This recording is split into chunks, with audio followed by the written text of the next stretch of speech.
queridos e amados irmãos, estudantes da Palavra de Deus, você que nos assiste através deste canal, que chegue até você e que você faça bom uso, que você possa se aplicar no estudo da Palavra de Deus. Hoje nós estaremos estudando a lição 7, Esquecendo o Orgulho, da revista da Convenção Batista Fluminense. O autor da lição de hoje é o pastor Eliseu Rocha, da Segunda Igreja Batista em Gramacho, Duque de Caxias.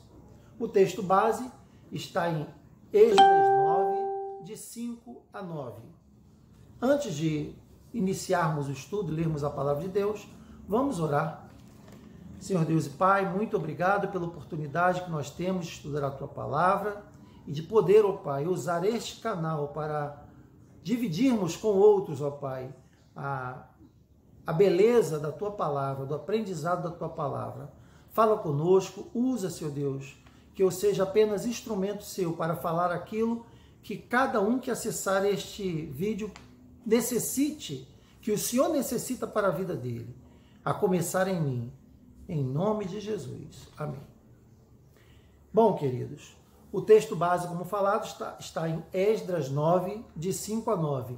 Esse texto eu estarei lendo, né, e os demais textos estarei citando aqui, e você, como um bom estudante da palavra, estará buscando aí. Se precisar, você pausa o vídeo, dá uma olhadinha lá na Bíblia, lê o texto e volta com o vídeo, tá ok? Então vamos lá, Esdras 9, de 5 a 9. Na hora do sacrifício da tarde, levantei-me da minha humilhação com as vestes e o manto já rasgados, me pus de joelhos, estendi as mãos para o Senhor meu Deus e disse: Meu Deus, estou confuso e envergonhado para levantar a Ti a face, meu Deus, porque as nossas iniquidades se multiplicaram sobre a nossa cabeça e a nossa culpa cresceu até os céus.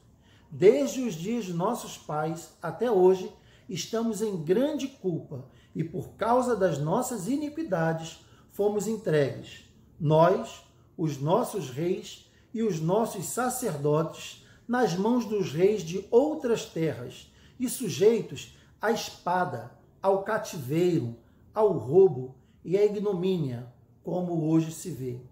Agora, por breve momento, se nos manifestou a graça da parte do Senhor, nosso Deus, para nos deixar alguns que escapem e para dar-nos estabilidade no seu santo lugar, para nos alumiar os olhos, ó Deus nosso, e para nos dar um pouco de vida na nossa servidão.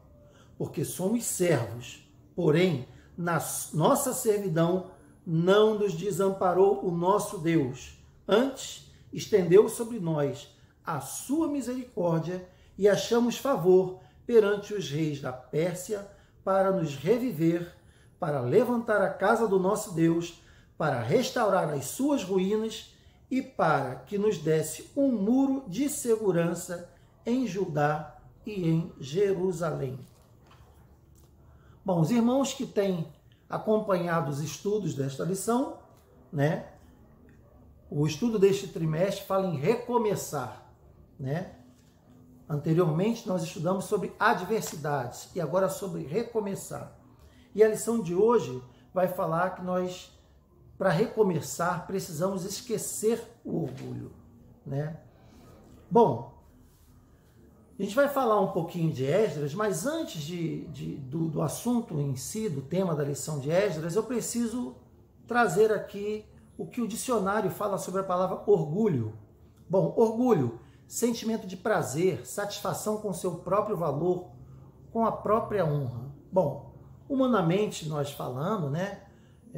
Falando sobre orgulho e usando esse orgulho, humanamente falando, nós podemos entender que ele faz bem à nossa autoestima. A questão é, quando usado de forma desequilibrada, humanamente falando, lembrando, no sentido pejorativo, significa sentimento egoísta, admiração pelo próprio mérito, excesso de amor próprio, arrogância, soberba, vaidade, altivez. Bom, a Bíblia, em Provérbios, por exemplo, vai fazer algumas repreensões, algumas admoestações sobre o orgulho. Se não, vejamos em Provérbios 16, verso 18, que diz assim: a soberba precede a destruição, e a altivez do espírito precede a queda. Da mesma forma, lá em Provérbios 29, no verso 23, diz: a soberba do homem o abaterá, mas o humilde de espírito obterá honra. Bom, Jesus fala também sobre o assunto na parábola do fariseu e do publicano. Lá em Lucas 18, 14, está registrado assim. No final da parábola, ele diz: digo-vos que este desceu justificado para a sua casa, e não aquele, porque todo o que se exalta será humilhado, mas o que se humilha será exaltado. Bom, o orgulho, na visão cristã, nós devemos entender que não somos nada. Nós não podemos nada a partir de nós mesmos. Olhar do mundo para a nossa vida secular, podemos até parecer ter algum valor em termos de ascensão, de posição. Isso, claro, nos dá orgulho pensar nisso. Mas quando nós olhamos para a nossa questão de pecadores, destituídos da graça, orgulho de nada nos vale. Pois que vale orgulho para quem não tem nada, para quem é miserável, pecador. Pois como pecadores, não temos condição alguma de alcançar a salvação, a não ser pela graça dada por Deus e através do sacrifício de Cristo Jesus na cruz. Então, de que adianta nossas atribuições, nossos talentos, humanamente bons aos olhos dos homens? Então, essa é a separação que nós devemos estar sempre atentos, ok? Assim como Jesus mesmo falou na parábola do fariseu e do publicano, a humildade, né? Bom, tem um estudioso, um teólogo, Emerson da Silva Pereira, e ele escreveu um artigo sobre teologia, orgulho e humildade. Ele cita nesse artigo dois outros grandes teólogos de diferentes gerações, Thomas Kempis e John Stott. E esses dois convergem no mesmo pensamento contrário ao intelectualismo teológico estéril, ou seja, um estudo intelectual sobre teologia, mas sem um aprofundamento de relacionamento com Deus. Conhecimento apenas. Bom, as perspectivas desses dois teólogos denunciam o academicismo sem resultados no interior humano, como o conhecimento sem o verdadeiro sentido. E desde a antiguidade, o intelectualismo tem sido visto como uma fonte inesgotável para se alcançar o poder. Neste sentido, a teologia, como mero produto ou manifestação de conhecimento, também tem sido utilizada como meio para alcançar prestígio e domínio. Nós temos visto muito isso hoje. Pessoas seguindo teólogos, pensadores, pastores, líderes, por falácias às vezes, né? Por pessoas, às vezes, um evangelho vazio. Não quero generalizar, temos, graças a Deus, muitos teólogos, muitos pastores, pessoas debruçadas em livros, nas escrituras, em aprender, dividir isso, mas com conteúdo e com uma vida de exemplo que caminha ao lado da teoria, diferentemente do que está sendo citado aqui. Bom, Stott afirma ainda que o orgulho não é apenas um dos pecados capitais. Na verdade, o orgulho é em si a essência de todo pecado. E nos faz lembrar o relato bíblico sobre o rei de Tiro, comumente aludido ao próprio Lúcifer. É descrito como alguém cujo coração elevou-se devido à sua formosura e cuja sabedoria corrompeu-se devido ao seu resplendor. Você pode acompanhar isso lá em Ezequiel 28, de 11 a 19. Esse versículo em si vai estar em 28, 17. Tá bom? Você, por favor, dá pausa, dá uma lida lá, você vai verificar. Paulo, em sua carta aos Filipenses, no capítulo 2, do verso 3 a 8, também vai falar que nós não devemos ser egoístas, nem viver causando boa impressão aos outros. Você também pode dar uma olhada lá. Eu li aqui na versão NVI, uma versão que traz uma facilidade de entendimento. Você também pode ler lá essa demonstração de Paulo aos Filipenses, quando ele diz que o próprio Jesus, estando aqui, não se por, mesmo sendo Deus, não quis ser Deus, não quis ter os privilégios de Deus, mas foi como um servo. Ou seja, teve a humildade e ainda assim, ao final, morreu uma morte de cruz. Bom, então, lá no nosso estudo de Esdras, assim como nós falamos, ele era um exímio conhecedor das Escrituras, responsável por ajudar na reconstrução do templo e principalmente por trazer um avivamento, um retorno às Escrituras, viver na centralidade da vontade de Deus. Lembrando que ele era próximo ao rei, né, quando o rei resolveu, pela boa mão do Senhor, como nós temos visto, foi utilizado. O rei da Pérsia foi instrumento de Deus para se cumprir as Escrituras. O fim do exílio, naqueles 70 anos, né? Primeiro lá com Zorobabel, na segunda caminhada aí com Esdras e posteriormente também com Neemias, já em outro rei. Bom, o recomeço ou restauração do povo iniciou a partir do coração humilde de confissão e de reconhecimento de pecados, apesar de Esdras não ter relação com o pecado que o povo havia cometido. Bom, ele se identificou com o pecado do povo, produzindo um esvaziamento de qualquer sentimento de orgulho ou vaidade. Quando nós esquecemos o orgulho, nós devemos entrar em oração de intercessão. Bom, Esdras, lá no capítulo 9, no versículo 1 e 2, ele recebe a informação do que o povo estava fazendo, do que os líderes, né, inclusive os príncipes inclusive os levitas, né, estavam fazendo as abominações, se dando a juntar com outros povos, inclusive em casamento, né? Então, a partir daí, ele lembra dessa atitude que é condenada por Deus nas leis. Lembra que ele era um levita, uma pessoa dada a estudar a palavra de Deus. Ele reproduzia os textos, então ele era uma pessoa que se dedicava ao estudo, não apenas em reproduzir, mas estudar e, mais importante, a praticar. Então ele sabia, estava gravado no coração disso, e ele lembra de Deuteronômio 7, 3, 4, quando diz na lei que não deveriam se dar em casamento com outros povos, né? E aí o povo, aderindo aos costumes desses povos, inclusive adorando a outros deuses, ele se humilha, né? Esdras, lá no versículo 3, ouvindo tal coisas, rasguei as minhas vestes e o meu manto. Ele se humilha. Mas ele não estava sozinho. No verso 4 diz que então se ajuntaram a mim todos os que tremiam das palavras do Deus de Israel. Aqueles servos também que estavam ali junto com Esdras, que temiam a Deus e tremiam diante da palavra de Deus, se juntou a ele.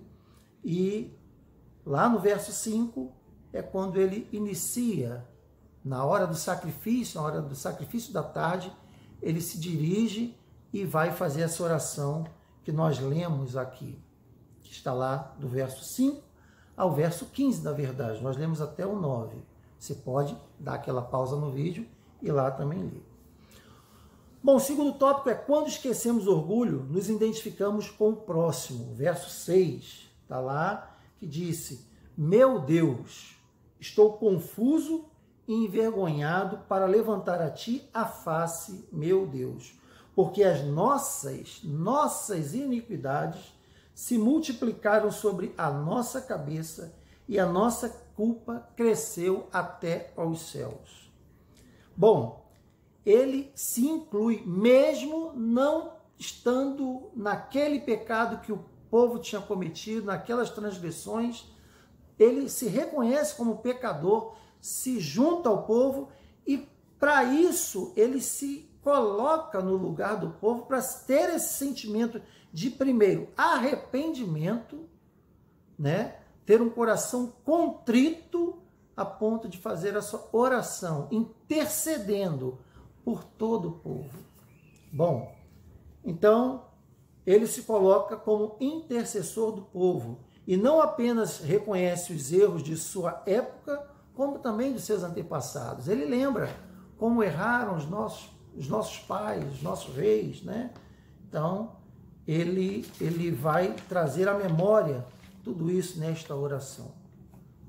Vimos isso também em Cristo, Deus que se fez carne, deixou a sua glória para ser um de nós, sofreu fome, sede, dor, foi crucificado por nossos pecados. Ou seja, ele veio aqui e não quis usar da condição de ser Deus encarnado para se eximir de tudo que nós poderíamos sofrer também. Sentiu na pele tudo aquilo que nós sentimos, mas ele viveu sem pecado, sem mancha, deixando para nós um ensinamento de como nós devemos fazer. Bom, quando nós deixamos orgulho, poder, dinheiro, fama, beleza, e olhamos para o outro, aí sim, nós começamos a entender o segundo mandamento, que amarás o teu próximo como a ti mesmo. Como nós temos essa empatia de nos colocar no lugar do outro, entender que nós também somos pecadores. Esdras, ele entendia que mesmo ele não tendo cometido aquele pecado, aquele erro que o povo tinha cometido, ele reconhece que ele também era pecador. E naquela condição de pecador, e é assim que nós devemos fazer, nessa condição de pecador, com o nosso coração contrito e arrependido, nós devemos nos dirigir ao nosso Deus, pedindo a Ele perdão, pedindo a Ele direcionamento. Diferentemente de tantas e tantas pessoas, líderes, que hoje mudam, invertem o papel. Parece que eles são os senhores e Deus é o servo. E passam a determinar que Deus faça, determinar certas coisas. Bom, devemos sempre nos lembrar que estávamos condenados e Ele resolveu nos salvar. Assim também nós devemos entender os erros dos outros, suas falhas, limitações, renunciar ao nosso orgulho e entender que nós somos iguais e carecemos da misericórdia de Deus. Mas não devemos ter prazer sobre a situação de qualquer um que esteja vivendo um momento de dor e sofrimento por culpa do pecado cometido. Quando nós entendemos que somos abençoados em meio a lutas, lá no verso 9 do capítulo 9, vai dizer: porque somos servos, porém na nossa servidão não nos desamparou o nosso Deus, antes estendeu sobre nós a sua misericórdia e achamos favor perante os reis da Pérsia para nos reviver, para levantar a casa do nosso Deus, para restaurar as suas ruínas e para que nos desse um muro de segurança em Judá e em Jerusalém. Mesmo em meio a todo sofrimento, ao tempo de exílio, a mão do Senhor esteve sobre o povo de Israel, o povo de Judá, e assim também está sobre nós. Temos vivido momentos de pandemia e de incertezas de se acordaremos no dia seguinte, como acordaremos, se estaremos acometidos ou não desta doença terrível. Talvez seja uma época que menos se planeje sobre o futuro. O hoje tem sido vivido intensificadamente. Bom, mas A mão do Senhor está conosco, ela está nos protegendo. Mesmo que essa doença possa assolar a mim ou a você, a nossa família, Deus está no controle de tudo. Muitos se perderam desse caminho também do exílio. Foram 70 anos no exílio. Muitos que foram levados não chegaram a voltar. Muitos se desviaram, mas muitos permaneceram fiéis. Então é assim que nós devemos manter. Fiéis, crendo que a palavra de Deus irá se cumprir, nas promessas que Ele nos faz e no que Ele diz que nós devemos fazer diante das aflições deste mundo. Devemos ter fé, confiar, porque Ele venceu e Ele vai nos fazer vencer. Não como o mundo vê, não a vitória como o mundo vê, mas a vitória maior, a vida eterna. Bom, a boa mão do Senhor. Várias vezes aqui no livro de Esdras foi citado a boa mão do Senhor. Mostra o cuidado de Deus. Quando ele vai falar dos reis da Pérsia, quando eles vão liberar o povo, a boa mão do Senhor agiu, usou, como era um povo pagão, contrário aos costumes de Deus, do povo de Israel, e ainda assim ele achou por bem, não ele, claro que nós sabemos que não ele, mas o Espírito Santo moveu a fazer o que Deus queria que ele fizesse. Deus não desampara seu povo. O rei, o governo pagão, estava sendo instrumento para a libertação e cumprimento das promessas, dita lá por Isaías. Lembra? 70 anos do exílio, e aconteceu exatamente os 70 anos. Bom, ninguém vence sozinho. Nós somos totalmente dependentes de Deus. Mas também temos aqui nossa igreja. Nós somos corpo e nós devemos nos unir para juntos realizarmos a obra de Deus e ajudarmos um ao outro nessa batalha do dia a dia, de vencermos, de nos fortalecermos, E é Deus que nos une. Bom, e Ele prometeu estar conosco todos os dias, até a consumação dos séculos. Então, não estamos sozinhos. Assim como Esdras nos mostra como devemos agir diante do que aconteceu, de tantos pecados, de tantos desvios de conduta cristã, hoje para nós que temos Cristo como exemplo. Ele não tinha Cristo, isso foi lá atrás, mas ele tinha referência das leis de Moisés, do pacto feito lá, das leis, do que ele devia cumprir, de como devia ser feito. E ele tinha plena convicção de que ele não podia fazer aquilo ali sozinho. E nós vimos a vitória,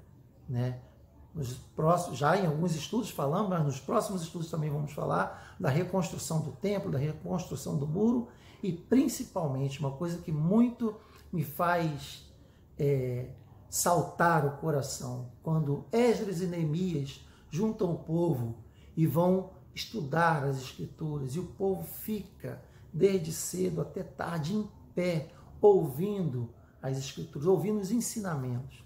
Então, que nós sejamos assim como esse povo, sedentos da palavra de Deus, sedentos de conhecer mais desse Deus e praticar. Não adianta estudarmos, não adianta sermos estudiosos, devorarmos livros, a Bíblia, comentários, e não usarmos isso no nosso dia a dia. Ok? Então, que Deus nos abençoe a todos e até o próximo estudo. Um abraço.